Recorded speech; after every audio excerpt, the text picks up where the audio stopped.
There are some people brought to him, meaning to the Lord Jesus, a man who was deaf and could hardly talk, and they begged him to place his hand on the man. After he took him aside, away from the crowd, Jesus put his fingers into the man's ears. Then he spit and touched the man's tongue. He looked up to heaven and with a deep sigh said to him, Ephphatha, which means be opened. At this, the man's ears were opened, his tongue was loosened, and he began to speak plainly. Jesus commanded them not to tell anyone, but the more he did so, the more they kept talking about it. People were overwhelmed with amazement. He has done everything well, they said. He even makes the deaf hear and the mute speak. And may we receive blessing through the reading of this beautiful story. So let's take a look at the story. The man was deaf and mute. Maybe we should say the man was deaf, therefore mute.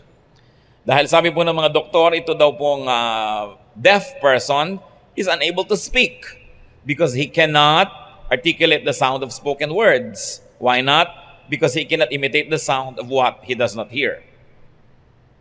At yung pagsasalita ay pagkopya lang ng mga nadidinig nating mga sounds. Kaya yung batang lagi mong kinakausap, nagiging magaling magsalita. Yung ayaw mong kausapin at yung mga mahihiyain na mga magulang at hindi nag-uusap, nagiging ganun din ang bata, kadalasan. Now, a partially deaf person can partially speak because the person can hear some sounds, although probably will not be able to speak very well.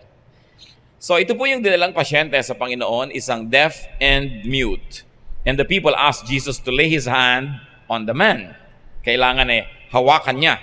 You see, touching and laying on of hands was, and still up to a greater extent, is common practice in spiritual healing. So dinilang nila po ang bingi at pipi, halos na taong ito, at gusto niyang hipuin ni Jesus. And Jesus took him aside privately. Hindi na uubusan ng napakarami mga taong nag-uusyoso, mga curious, may mga faithful, meron namang critics, pero nandun lahat ng tao. So the Lord took this person aside in a very private way, brought him to a place where nearly all the others were not. You know, there was a very private, a very quiet, some people say a very esoteric and mysterious aspect of Jesus' ministry. Na kuminsan, hindi na po natin nabibigyan niya ng pansin. Dahil sa sobra nating pag-aaral, nalilimutan natin na merong mga bahagi at merong katangian ng pagtuturo ng Panginoon na merong misteryo. Hindi lahat ay nakabunyag, hindi lahat ay nakikita.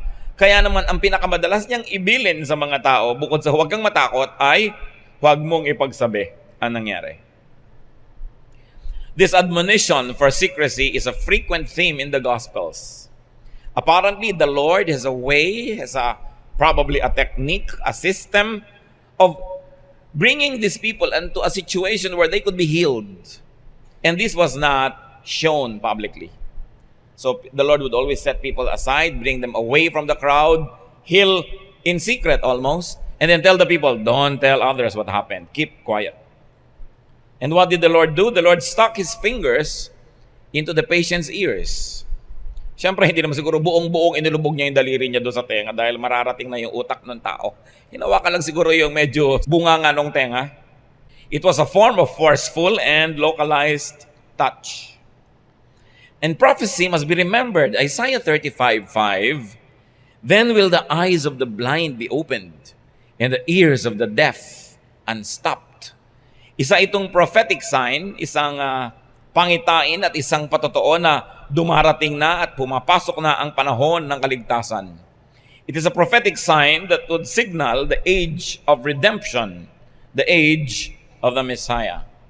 Now, going back to what Jesus did, aside from sticking his fingers into the ears of this patient, he spat and applied his saliva on the man's tongue. Sa 21st century standards of hygiene, you'll be squeamish and you'll squirm and you'll say, parang, gusto nyo ba yon? Kung papagalingin kayo, lalagyan ng laway nung nanggagaling yung dila nyo, kasi huwag na lang, mananatili na lang kung pipi. Buti na lang, noong mga panahon na yon, wala pa silang malay tungkol sa bakterya. Wala pa silang malay tungkol sa microbiology. At it was a standard practice in his time. There's another example in Mark 8:23. He took the blind man by the hand and led him outside the village. Dinala na naman sa malayo. When he had spit in the man's eyes and put his hands on him, Jesus asked, "Do you see anything?" So, nilagyan din niya nung kanyang laway. Saliva was also applied for healing in other instances, katulad sa John 9:6. Having said this, he spit on the ground, made some mud with saliva, and put it on the man's eyes. Merong part of him that goes with the element of healing that becomes a part of the patient. As you see, it's mysterious, it's esoteric. Hindi kayang ipaliwanag ng very objective observation. But belief in the curative and even magical power of human saliva is common. It was common during the times of the Lord. In fact, it is common in rabbinic literature. Yung mga sulatin ng mga rabbis nung panahon ni Jesus, napakaraming mga report tungkol dyan. In fact, this action of using saliva for supernatural use like healing was forbidden by the rabbis of Israel. In other words, Jesus was breaking one of the laws and rules of the rabbis by doing what he was doing. Pinagmamawal yun ng mga rabbi either dahil talagang walang kwenta yon o dahil alam nilang may power yon at siguro sila man maglagay man ng kutakot-takot nilang laway, hindi makapagpagaling, pinagbawal na lang nila. Ganun ang relihiyon eh. Yung hindi mo magawa na ginagawa ng iba, pinipintasan mo. Sinisiraan mo at kung pwede mong ipagbawal, ipagbabawal mo. No? Kung pinagbabawalan yung mga ibang churches, yung mga member nila na magpapalakpak, pinagbabawalan nila na gumawa nito, gumawa nun, dahil ginagawa ng iba. So, nakita natin yung rason nitong mga rabbis, pinagbabawal nila yan. And then Jesus looked up to heaven. So kung isa-isahin natin, nilagay niya yung daliri niya sa mga butas ng tenga, tapos nilagyan niya ng kanyang laway yung dila noong taong pipe, at siya'y tumingala sa langit. Obviously, he prayed because the Bible said he sighed. Hindi na verbalize yung prayer, another mysterious element of the healing. Walang formulang sasabihin, bumalakabu, rarara, walang mga ganon. Yung he sighed, bumuntong hininga in prayer. And here we see the emphasized role of prayer in healing. Jesus prayed. In this instance and in many instances, Jesus did not make a direct claim to be the healer. He prayed for healing. He prayed to the Father in heaven. And that must be clear, huh?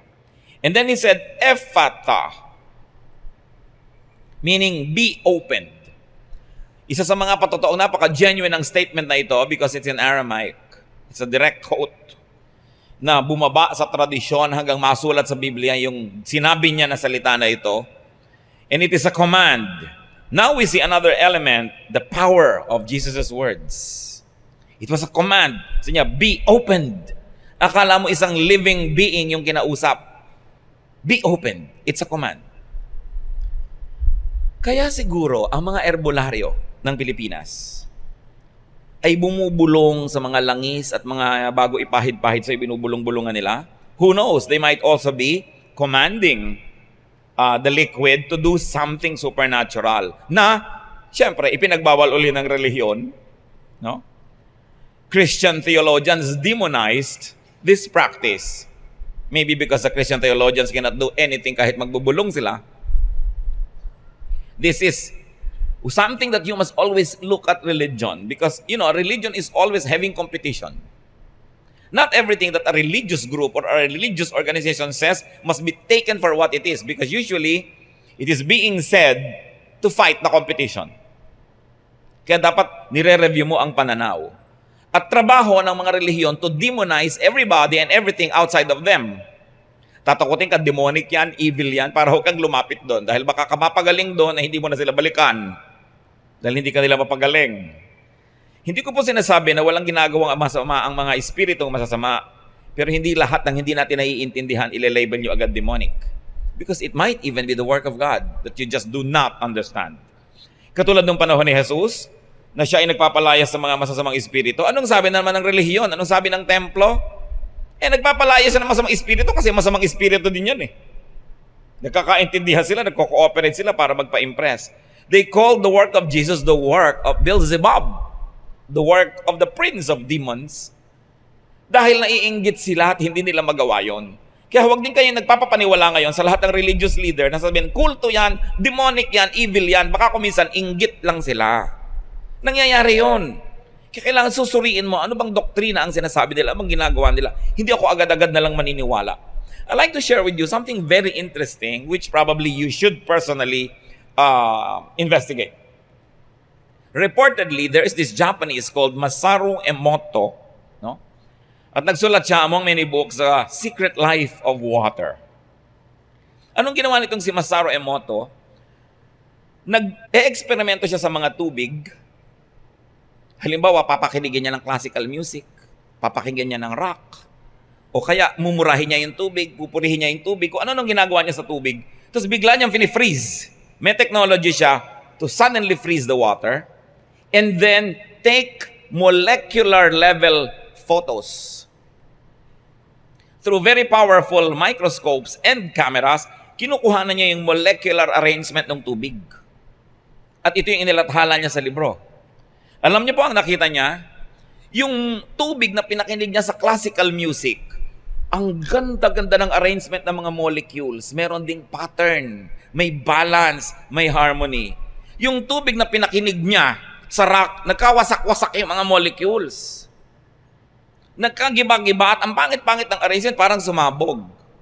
Tulad din ng mga naging experiment noon sa halaman, yung mga halaman na pinakinig ng classical and the usual what we call beautiful music. Tapos yung halaman lumago, gumanda, pero yung binombard ng rock music na looy. Parang mga tao rin yung sobrang mahilig kuminsan sa rock, di ba? Yung nagkakabuang-buang, kung ano-anong nangyayari. Na hindi naman lahat, no? Pero meron. Usually, yan ang mga suwail na anak, yan ang mga ayaw pumasok, ayaw maligo. Usually, ha? May nangyayari talaga, kaya dapat pag-aralan. Ngayon, balikan po natin yung tubig. Anong nakita natin doon sa experiment ni Masaru Emoto na hindi ko man buong-buong ine-endorse sa inyo? Sabi ko nga, di pag-aralan nyo rin, tingnan nyo. No? Liquid reacts to music and liquid reacts to human emotion. Apparently. Interesting. Kaya nga siguro yung mga hilot, binubulong-bulungan yung mga langis, yung mga tubig-tubig bago ipainom sa'yo. Tayo naman, hindi natin intindihan, demonyo yata ito, masama yata ito. Well, it's still possible, but I am not saying it is not. I'm not saying it is. I'm saying there is something that happens when people command even this kind of elements. You know, because people were made in God's image, there is power that is in us because we were made in God's image. Ngayon yung power na yun ang nadidistort, yun ang nasisira, kaya inaagaw ni Satanas tayo para magamit niya yung power na yun. But when God speaks, sabi niya, let there be light, let there be this, nagkakaroon nga, nagsasalita siya. Kaya sabi ni Jesus, be open, bumubukas, sumusunod. Gaano karami doong kapangyarihan na yun ang ibinigay niya sa tao? Dami. Yung bata lang sabi, ay, batang yan, malikot yan, alam mo, makulit yan, ayaw niyang matulog. Talagang yun nga ang gagawin ng batang yun. Pero sabihin mo, alam mo yung batang yan, ang bait-bait yan. Lagi yung tumutulong. Didinig niya, matulong nga siya ng tulong. The power of the spoken word. Kaya yung batang pinupuri mo, talagang nagkakaroon ng confidence. Yung namang lagi mong pinipintasan, talagang nagkakaroon ng inferiority complex. There is power in what we say. Kaya sabi mo, masisira ang araw ko na to. Kadalasan nangyayari nga. Mahiwaga. At yun kuminsan ang problema ng Christian scholarship. Sobrang naging philosophical na wala yung hiwaga. Pero ang totoo, yung Word of God, ang dami niyang mystery. Kaya dapat meron tayong space kahit malang konti para sa ganung mga bagay. Kaya siguro itinuro sa ating ipag-pray ang ating kakanin. No? Na pag ipinagpe-pray natin, i-bless mo po ito, linisin mo po ito, nagsusunuran yung mga molecules nila. Pero pagkakain ka pa sabi mo, ito na naman ang ulam, sawang-sawa na ako sa ulam na to, hindi na ako makakakain. Talagang hindi ka makakakain, talagang nawawala ng kwenta. Pero pag sabi mo, wow, ang sarap ng ulam natin, ang ganda, talagang ang masasarapan ka. Dahil yung power ng iyong salita, di natin alam. That's why, when we pray for patients, di ba, ang mga Kristiyano, nilelay hands pa natin ang mga patient. At pagka yung naglay hands ay may pananalig at may power siya na spiritual, talagang may nangyayari, gumagaling. At pag nananalig naman yung pasyente, kung tutuusin po natin na yung human body is about 60 to 70% water or liquid, kung ako na may pananalig at kasang-ayon ng Diyos ang pag-iisip ko at yung mga molecules ko, kalinya ng kalooban ng Diyos, at hihipuin ka at ipapanalangin ka, mahirap bang ma-influensya yung molecules ng katawan mo rin? Kaya siguro sa Bible, sa prayer, hinihipo pa natin, ipinagpe-pray natin. At sabi, yung mga elders of the church, pahira ng langis ang pasyente at ipanalangin ito. May liquid na naman na ina-apply. Pero pag sobra tayong scholarly sa ating mga pananaw, nawawala lahat ng bagay na yon. Kaya kumisan, maraming power hindi natin napakikinabangan. How much of Jesus do we understand? Gaano karami? How much of spiritual mysteries do we know about? How much of genuine power and empowerment do we reject because of ignorance, because of religious fear? Kasi po, pag ang Panginoon nasa ating puso, kilala natin ating sarili, Kristiyano tayo, hindi naman siguro tayo ganon-ganon na lamang na maipapahamak kahit nagkaroon tayo ng konting pagkakamali ng pagpapasya. Kasi there is this bulk of goodwill of the Spirit in you. Kaya hindi dapat tayo sobrang matatakutin, sobrang allergic sa lahat ng bagay na hindi natin naiintindihan. Because greater is He that is in you than he that is in the world. At kung yung pong ating intensyon ay malinis, hindi naman talaga tayo naghahanap ng sakit ng katawan, hindi talaga tayo naghahanap ng kamalian para gawin, at in our honesty and in our openness to the possibilities of understanding the truth in a deeper way, paano tayo mapapahamak sa ganung mga bagay? Basta lagi tayong handa na maituwid, handa tayong maituwid ng salita ng Diyos, ng payo ng mga mature Christians, at ng ating sariling budhi sa pamamagitan ng ating panalangin. So, nakikita po natin na yung ginawa ng Panginoon, ipinagbabawal ng mga rabbis. Pero napapagaling ba ng mga rabbis yung pinagaling ng Panginoon? Kahit ngayon, ang mga religious groups, ang dami-daming ipinagbabawal. Pero kung tutuusin mo, isa lang ang tinutunguhan nun, self-preservation. Binabawalan nila yung mga members silang makinig dito, makinig doon. Bakit? Kung tama ba silang magturo at magaling silang magturo, ba't sila matatakot na makarinig ng mali yun? Hindi ba ko takot-takot na mali nga ang nadidinig niyan araw-araw sa radyo, sa telebisyon, at ang nababasang mali sa disinformation ng dyaryo at mga propaganda ng lahat. Ang dami naman nating mali na nadidinig Pero pinagbabawalan ba tayo ng mga relihiyon na huwag kang manood ng TV, huwag kang makinig ng radyo, huwag kang magbasa ng dyaryo? Hindi, pinagbabawalan lang. Huwag kang makikinig sa ganitong speaker, huwag kang makikinig sa ganitong religious program because they're afraid of competition. Kung maganda ba naman ang kanilang mga turo at maganda ang kanilang mga pag-aalaga sa mga tupang ibinibigay sa kanilang Panginoon, manong itaboy nga nilang, sige, makinig kayo sa iba, at siguradong babalik din kayo dahil makikita niyong napakasarap magmahal ng ating church. Pero kung natatakot sila na mawala ng mga members, anong ginagawa? Pinagbabawalan ka, tinatakot ka, evil yan, demonic yan, cult yan. Kaya hindi na nakakapag-isip ang mga tao, nagiging straight jacket yung brain nila, nagiging divisive yung work ng ibang mga religious groups, at pagkatapos ang mga tao kumikitid ang isip, nagiging self-righteous, judgmental, and they label the other children of God with very unkind labels. Kita nyo, kung nakinig lang sila doon sa mga rabbis, hindi gagawin ni Lord yung ginawa niya, hindi gagaling yung tao. Meron naman mga religious groups, ganyan kahit hindi ka gumaling, hindi ka umasenso, mabulok ka, huwag kang mag-grow, basta dito ka lang, tapos. So hindi mo na alam kung ang kanilang concern para ang tao ay lumago at makalaya at marating ang mga dapat marating, o para lang hindi sila maubusan ng members. Noon hanggang ngayon, ang isa sa mga pinakamalaking magpropaganda ang relihiyon.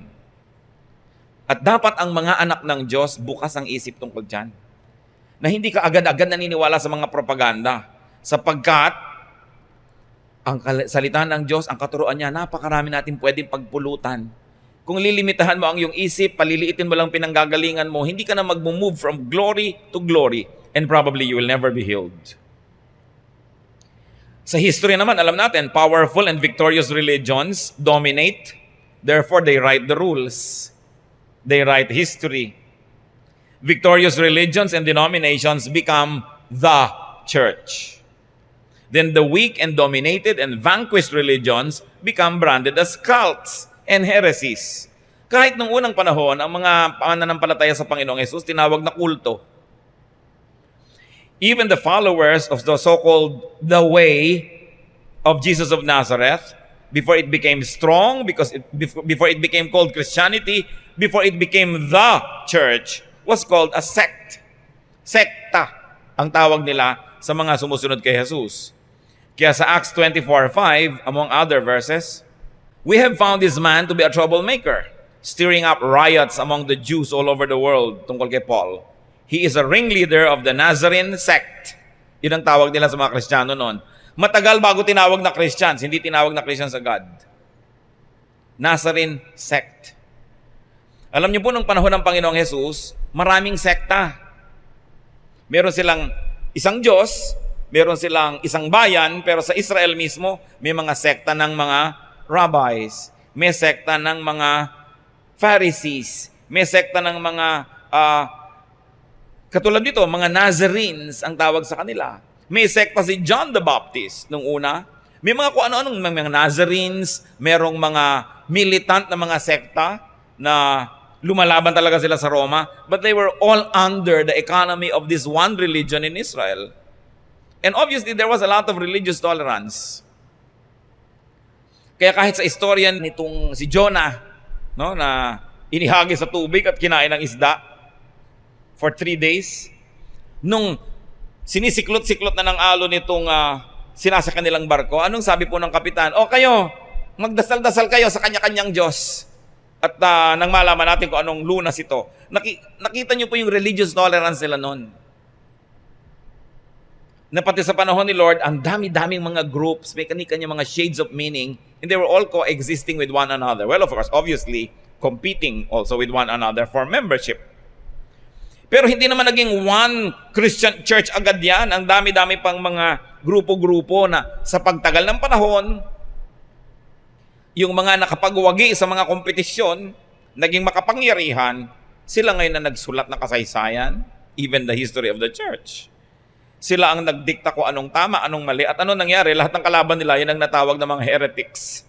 Siyempre, the powerful ones write history, and the enemies of the powerful ones who lose become heretics. Kung sila yung nanalo, sila yung the church. Sino magiging heretic? Yung kalaban nilang natalo. Kaya nga sabi, meron daw isang napakagandang definition. What is a cult? A cult is the religion of the weak. Because you will never call the religion of the strong and the powerful a cult, even though by its teachings, it really is. No? So, may political consideration ng lahat ng mga bagay na yan. Bumalik tayo sa storya. Na lahat na namin narating lang natin dahil pinag-uusapan natin yung tubig, yung mga utos dyan, yung mga bulong-bulong, etc., etc. Kaya di ba tayo man, bago inom, pagpalain mo po Diyos ko ang tubig na ito, linisin mo po para sa ikabubuti ng aking katawan, etc., etc. Pinagpe-pray natin. At huwag natin kakalimutan. Alam nga namang pray tayo ng pray, wala naman palang napapala at wala naman palang nangyayari, di sayang lang oras mo. So dapat pag nagpe-pray ka, naniniwala ka na may nangyayari nga sa tubig dahil pinag-pray mo eh. So may power yung prayer na yon. Kaya bago ko uminom ng gamot, ipinagpe-pray ko, Panginoon, palakasin mo po ako sa pamamagitan ng gamot na ito. Pagpalain mo ito, gawin mo itong tool para sa aking kabubuti. Di ba? At pwede mo rin utusan sa pangalan ni Jesus, gawin mo ang trabaho mo. Di ba? Pagalingin mo ako. Kaya ang tao, pag nananalig, gumagaling na eh. May mga matatanda nga, dadaling pa lang sa doktor eh. Gumagaling na sa daan. Kasi alam nila, ay papunta na ako, gagaling na ako doon. Ang lakas ng pananalig. At kahit kailan ang Panginoon, hindi niya sinabing, pinagaling kita. Ano sinasabi niya? Your faith has healed you. Kaya dapat yung faith natin na de-develop. No? Napakalaking bahaging nananalig ka dapat, na pagagalingin ka nga. Balik sa kwento. So, the man's ears were opened. The man's tongue was released. Ang ganda nung ginamit ang word, release. So, ibig sabihin, nakagapos, nakatali, bago nangyari ang himala na ito. To the point that this man would be able to talk plainly. So, siguro nun, uungol-ungol lang o nagkakapalit-palit yung mga letra, mali-mali, pero now he would talk plainly. There was instant result. Then Jesus told them to keep the healing a secret. Itong sinasabi ko mga kapatid na dapat nating sariwain yung misteryo ng pananalig. Hindi lahat nakabulgar, hindi lahat na pag-aaralan sa ilalim ng microscope at pag-aaralan sa classroom. Merong mga bagay na hindi inuusal, hindi inuungkat dahil yung espiritu mo lang nakakaunawa dun sa espiritu ng Diyos na nagbibigay noon. There are things that are too sacred to verbalize. Kaya dapat bumalik din tayo sa ganung aspeto ng pananalig. The man and everyone else talked zealously about it. As usual, there was a typical instruction to keep quiet, and there was a typical disobedience on the part of the healed person. There was a typical response and reaction. Ipinagdaldal nila yung sinabing ipaglihim. Kaya may nasira siguro sa mga plano ng Panginoong Jesus na bumantog siya agad, ang bilis-bilis, marami agad na ligalig. Marami pa siyang gustong gawin na dahan-dahan, na bigla na lang biglat, nalaman na ng lahat. Hindi na siya makapasok sa mga bayan-bayan, hindi na siya makapagturo ng lubos, at lagi na lang siyang dinudumog ng mga gustong magpagaling. Samantalang hindi naman yung panggagamot ang number one niya na dahilan kung bakit siya nagpunta sa mundo, kundi para magturo ng daan to the kingdom of God. But because it was dramatized too much, too soon, then many things got into the picture. Now, that was the story in Scripture. What has it got to do with us? Ano ngayon? Let's take a look at our story. Dahil tayo naman talaga yung pipe at bingi na yon na pinag-uusapan. Tayo yon. Tingnan ninyo ang katabi nyo kung hindi. Tanungin nyo, pipi ka ba? Hindi. Oh. Bingi ka ba? Hindi. Oh. Yung bang mga sinasabi sa ng Diyos, sinusunod mo, dinidinig mo, ini-ignore mo, para kang bingi. Yung bang mga sinasabi ng Panginoon, unawaan mo lahat? Hindi siguro. O di bingi ka nga, tayo nga yan. Kaya nga natin pinag-uusapan Kasi ano naman ang pake natin sa Kanya? We are this man. Because many of us are deaf. Many of us are spiritually deaf, to be exact. Although some may really be physically deaf, pero hindi naman yun ang gusto nating tukuyin ngayon. Yung spiritual deafness and muteness. We do not and we cannot hear God's word. We do not and we cannot hear God's truth. Why? Because we choose not to listen to the truth. We choose not to listen to God's word. Not all the time, but at least there will be some times. Pag hindi convenient, pag hindi natin gusto, hindi makakabuti sa atin, pinipili natin kung anong sinusunod sa salita ng Diyos. If there's a certain part of us, like this deaf and mute man, then we have something to learn. Acts 28:27, for this people's heart has become calloused. They hardly hear with their ears, and they have closed their eyes. Nagmatigas na daw ang puso ng mga taong ito, kaya hindi na halos sila makarinig at di na rin sila makakita. Nangyayari yon kahit sa mga tinatawag na anak ng Diyos. May mga tinatawag na anak ng Diyos na maibigin, mapagkapwa, pero namimili rin. Meron ding ayaw ibigin, meron ding ayaw tulungan, may ayaw batiin. May mga utos ang Diyos na talaga naman pinagkakandahirapang sundin ng mga anak ng Diyos, pero meron ding mga binabaliwala, isinasa isang tabi. Kasi mahirap sundin. Kasi kailangan i-rearrange ang buhay.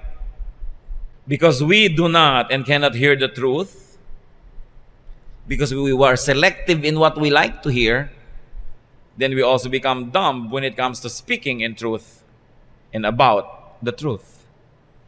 Tulad po ng binanggit natin kanina, bakit ba nagiging pipi ang bingi? Sapagkat ang pananalita ay nangyayari lang kung may nadidinig ka at nakukopya mo ang tunog nun. So kung wala kang nadidinig, wala ka ring maipaparinig sa iba. Kaya ang mga taong walang naririnig na katotohanan ng Diyos, wala rin silang maipaparinig na katotohanan sa iba. Sa katunayan, kung ang nadidinig nila yung mga kabalbalan at mga kaululan at mga kamalian at kalaswaan, sa totoo, yun din ang madidinig sa kanila. Siyempre, garbage in, garbage out. Kaya yung hindi laging nakikinig ng katotohanan, huwag umasa na makapagsasalita ng katotohanan. At yun ang katotohanan, kaya marami sa atin kumisay hindi makapagsalita ng katotohanan ng may kapangyarihan kasi hindi naman tayo handa, laan na makinig at sumunod sa katotohanan. Iba yung nadidinig mo, literally, physically, yung sound waves. Pero ang pinag-uusapan natin na pagdinig dito ay yung pagdinig to the point of obedience. Nakikinig tayo sa salita ng Diyos para sumunod. Dahil ang Diyos, pag nagsasalita, hindi siya nagsasalita para mang-aliw, hindi siya nagsasalita para tanggihan, nagsasalita siya para sundin. Dahil Diyos siya.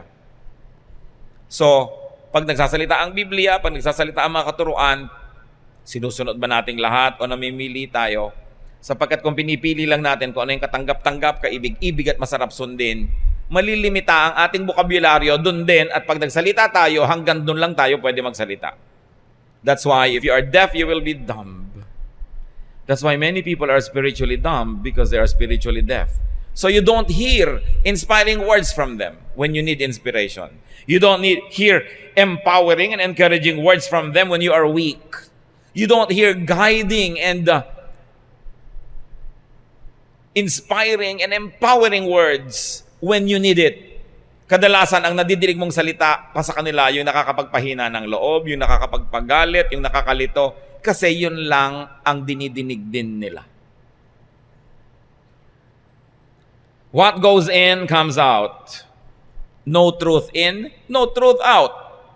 Little truth in, little truth out. Kaya sa Matthew 15:18, but the things that come out of the mouth come from the heart, and these make a man unclean. You want to know what is inside a man's heart? Just listen to what comes out of his mouth. And you want to know what people hear?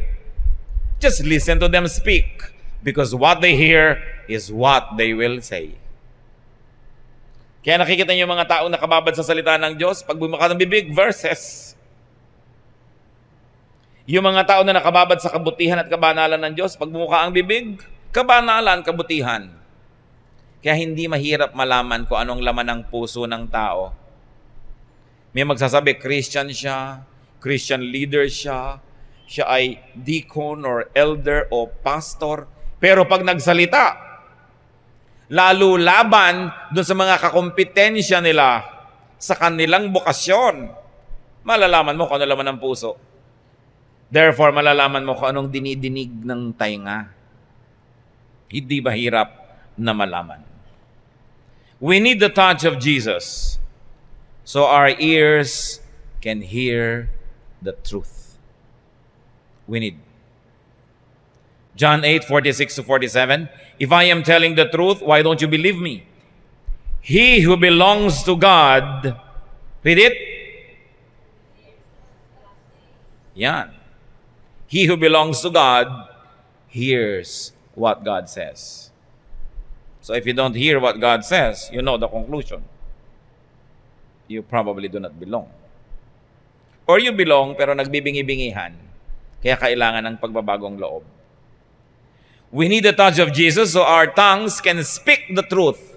Nauumid ba ang inyong dila para magsabi ng totoo at tama? Nasisimi ba tayo at tayo ba ay nahihiya, nawawalan ng lakas ng loob na magsalita ng katotohanan? Lalo't kung ang kaharap natin parang mas mayaman, mas malaki, mas makapangyarihan. May yayaman pa ba't lalaki at mas makapangyarihan kaysa sa Diyos at sa kanyang salita? Pero kung maliit lang nun ang kinakain natin, nahihigitan talaga siya ng iba, nagiging mas malaki yung iba kaysa doon sa Diyos na nasa puso natin. That's why it is important that the ears be opened so that the mouth will also be released according to the Lord's word. So many people find it difficult to speak truthfully. In fact, there are people who find it easier to lie than to tell the truth. Why? Because they want to be convenient. It will benefit them to lie, so they lie. If it will benefit them to tell the truth, then they tell the truth. In other words, their morality is for sale. It goes to the highest bidder. Kung sino ang mas ipapangako na premyo, nandun ang kanyang moralidad. So kung sa kasinungalingan siya uunlad o giginhawa o makakalusot, yun ang gagamitin niya kasi yun ang kailangan niya sa panahon na yun. So ang Diyos niya, papalit-palit. Pinakabilin-bilinan, you have only one God. Hindi pa iba-iba. We should all be free to speak truthfully. When we look at the story, what challenges do we receive from it? First of all, we should bring, I bring mine, you bring your deaf, mute loved ones to Jesus. Especially bring your own deafness and muteness to Jesus. Receive His touch. Remember, we are the man in the story, so we can receive the touch of Jesus. Obey the truth that you hear. Do not ignore it. Kapatid, anong katotohanan ang nadidinig mo ngayon na sinisikap mong huwag pansinin? Anong pagtutuwid ng salita ng Diyos ang naririnig mo na ngayon, noon pa paulit-ulit, pero nagbibingi-bingihan ka kaya? Obey the truth. Do not ignore it. Jesus is truth. When you ignore the truth, you ignore Jesus. James 1:22, do not merely listen to the word and so deceive yourselves. Do what it says.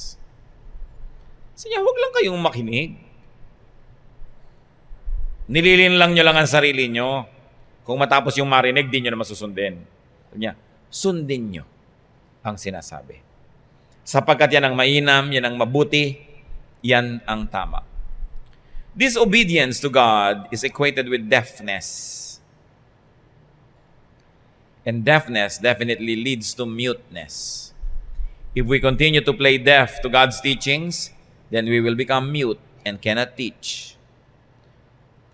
2 Corinthians 4:4, the God of this age has blinded the minds of unbelievers so that they cannot see the light of the gospel of the glory of Christ, who is the image of God. So yun daw, ang tinatawag na God of this age, yung mga masasama, ay bumulag na sa mga ayaw manalig. Sapagkat sila na ang naunang nagbulag-bulagan, so binubulag na sila ng totoo. So listen, obey, and you will be free to hear more. And you will be free to say more. Your repertoire will improve. Your vocabulary will be enriched because you're able to hear and understand more.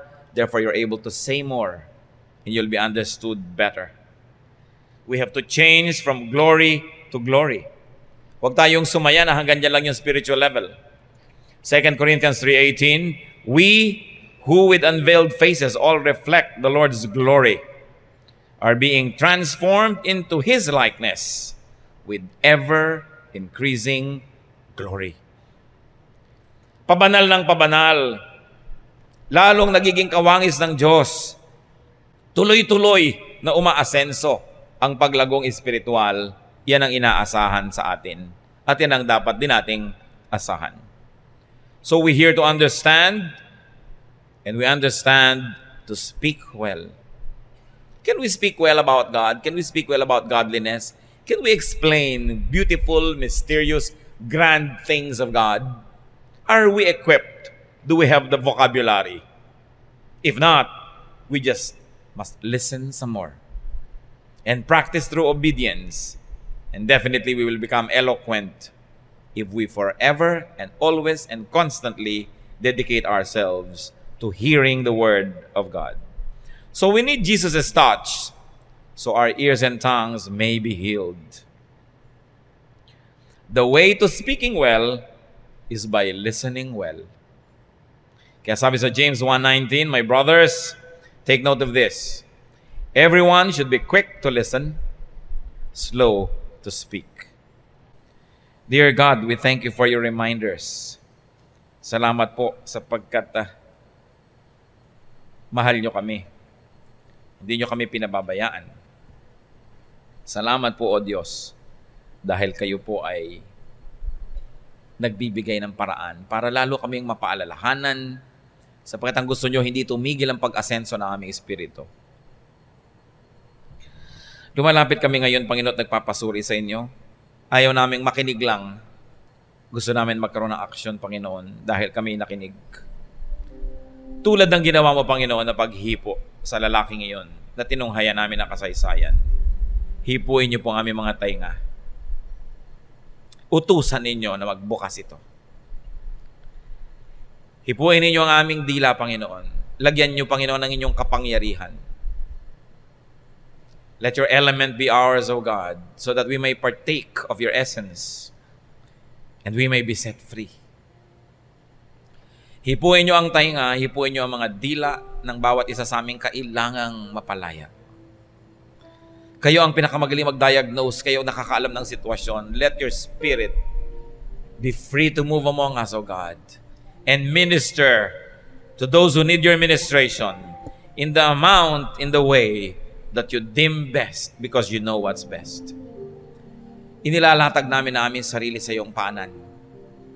Iniaalay sa iyong aming mga tainga at aming mga dila at bibig, ang aming isip at puso.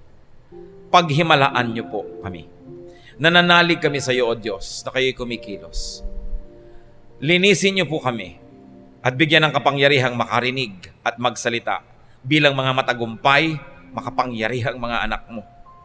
Mahango kami, Panginoon, sa pag-apologize, sa paghihingi na lamang lagi ng tawad sa mga tao kung bakit kami mga anak mo, sa aming pagiging kimi, sa aming pagiging mahiyain, sa aming, Panginoon, pag-agam-agam na sumunod sa inyo. Ipatawad niyo po sa aming lahat. Linisin niyo po kami. And may your glory be ours as we partake of your goodness because of your mercy. Nawa, Panginoon, makita ang refleksyon ng iyong kaluwalhatian sa aming buhay. At makapagsalita kami ng tama dahil nakikinig kami ng tama.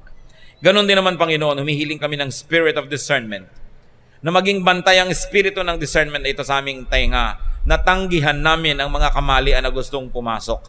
Tanggihan namin ang mga mali, mga huwad, mga hindi bagay na pumapasok sa aming tainga. Huwag naming pakinggan. Piliin namin ang taong pinapakinggan. Piliin namin ang mga bagay na pinapakinggan, maging binabasa. At nang sa ganon, huwag malason ng aming puso at ang aming isip. Set us free, O God, and may the mighty plan that you have for us happen in our lifetime. Nawa kami kasihan mo, Panginoon, gawin mo kami mga makapangyarihang instrumento ng iyong katotohanan. At nawa, Panginoon, kami man makalaya. At tulad nung tao na pinagaling mo, gumaling kami. Ma-enjoy namin, Panginoon, yung magandang communication with you and with our fellow men. In the name of Jesus our Lord, we pray.